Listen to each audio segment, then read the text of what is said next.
What on earth possesses me to leave the comfort of a warm bed and a cool home to run around the streets for 2 hours in the morning? There's no other morons out here. What are we doing? How do we stay motivated? All right, there's a couple things. One of which is signified by, you can't even see it, but there's a water tower right there. That water tower is 5 miles from my home. I've just completed the first of 3 laps on a little water tower loop.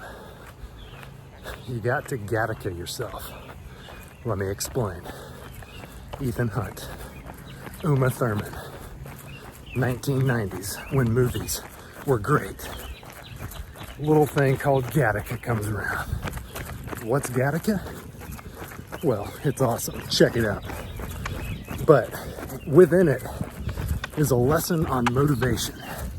Because here's what happened. Let me see if I can do without the light. All right, how's that? You wanna see my face? That's fine. I'm blinded, but I'll do it for the camera. All right, so Gattaca, there's this one scene. Basically, Ethan Hunt plays a dude who is born in an advanced society on Earth where they can genetically engineer away defects. So if you are in the society, everybody's been optimized. They got physically optimized versions of everybody, except for those people like his parents that still have love childs. So he was just born like regular old you, regular old me.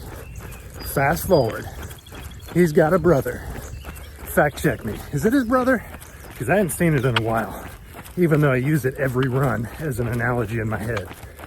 He's got a brother who is genetically modified. They're out at the beach. They're having a measuring contest, a bro off, and they're like, man, I can swim farther than you. Let's see about the light now, because that's getting hard to hold. They're like, man, who can swim farther? They take off. Amazingly, old Ethan swims just as far. They keep like daring each other not to turn around, and they don't. Ethan swims just as far as his bro, and his bro's like spent. So Ethan's got to help him get back to shore. It's like, what just happened here? His brother's pissed, but also a little humble. He's like, how'd you do it? Ethan Hawke, my man. I need to know his character's name. Hey, comment with the character's name. I need to remember that. Ethan Hawke, though, goes, hey, I just never save any for the swim back. That's what a lot of my motivation comes from. I just don't save any for the swim back, or in our case, the run back. I get out here 5 miles away from home. It's like I might as well do my 4 loops now, or my 3 loops, and then run back home. Now, you're gonna meet the second piece of motivation here in a minute.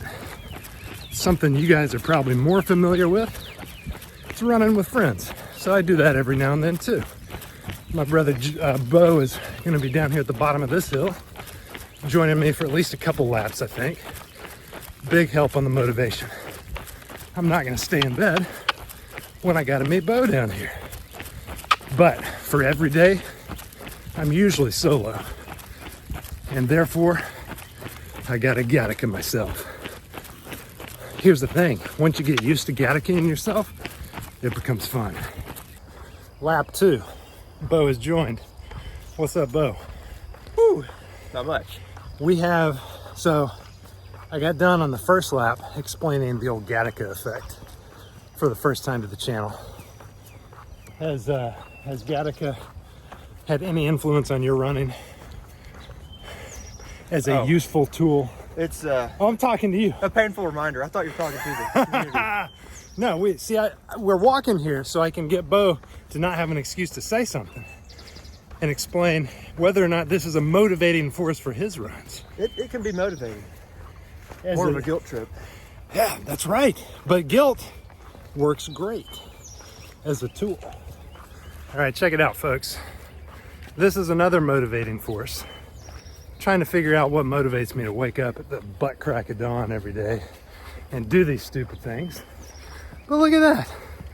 Even prettier without the clouds when the sun is really peeking up over the Smokies.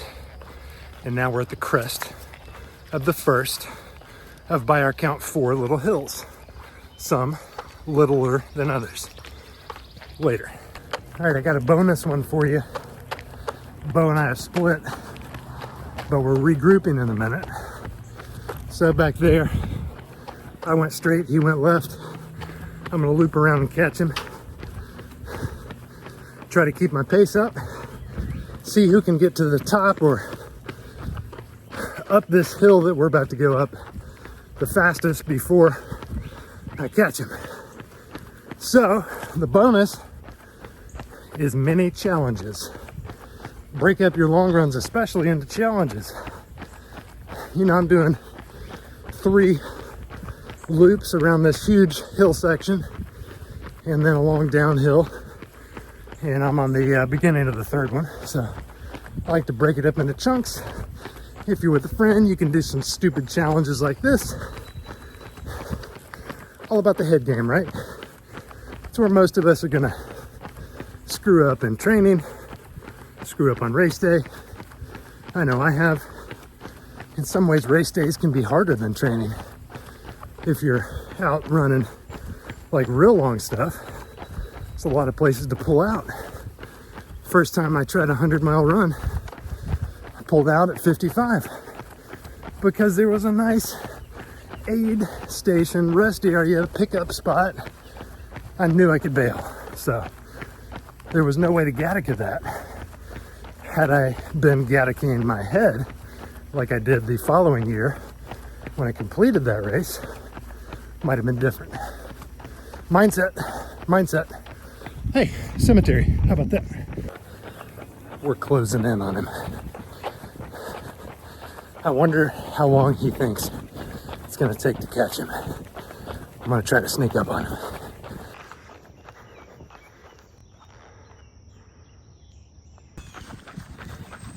Passing on your left. Oh! All right, what's our walking criteria? Because I'm pretty sure we're running slower than we can walk. And I'm gonna confirm that. That is a good point. There's a choice there.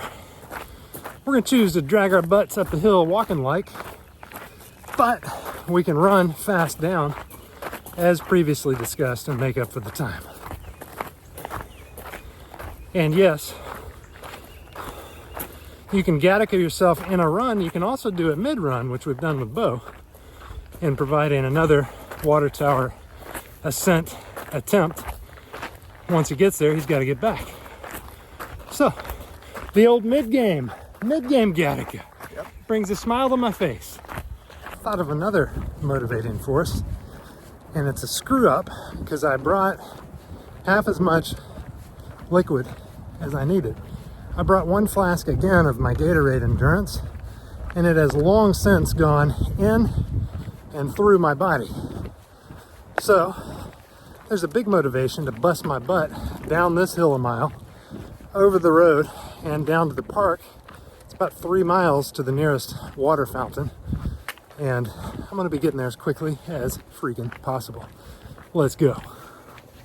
Oh, there's that water tower that I often refer to as a fire tower because my brain, but that's what you couldn't see this morning.